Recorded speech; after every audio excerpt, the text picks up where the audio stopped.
Because so much happens in the first volume of the exciting new series Godanner, we've prepared this quick guide to help you keep track of what's going on, just in case you blink.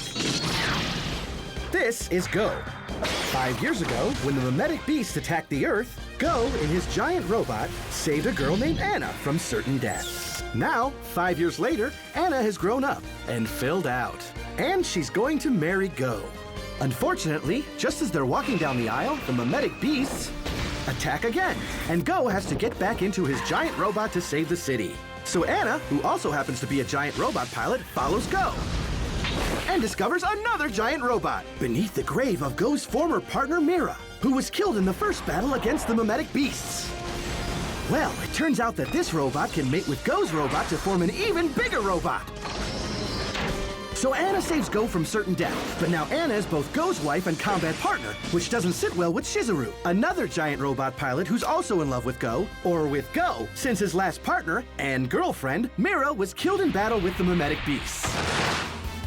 On the other hand, Anna's mom, who's also Go's boss, thinks this is great, as long as Anna keeps up her grades in school. No one knows what Anna's father thinks, since he disappeared when Anna was just a child. But the principal of the school thinks it's fine too, as long as Anna keeps the fact that she's married and a giant robot pilot secret from her classmates. So the only one who knows is Go's younger brother, Shinobu, who goes to school with Anna and also lives with Go and Anna, which puts quite a damper on the honeymoon, if you know what I mean, and I think you do. Okay, now it gets complicated. It turns out that Go's former partner and girlfriend Mira, who everyone thought was killed in battle with the mimetic beasts, wasn't. And now she's back, although she's a little weirded out and does a lot of stuff like this.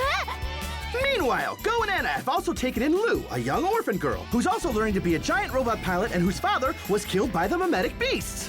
But we're just getting started. Let's add a pair of not-quite twin bridge bunnies, their dashing commander, a pregnant cat, half a dozen sexually frustrated mechanics, a gaggle of high school students, the crew of the space station, 8 more giant robot pilots, and a wide assortment of varying genders, nationalities, and sexual preferences. Plus, a generous sprinkling of fan service, and of course, a whole slew of additional giant robots and mimetic beasts. And there you have just a brief introduction of what you'll see in the first exciting volume. And if relationships aren't your thing, you can also see this.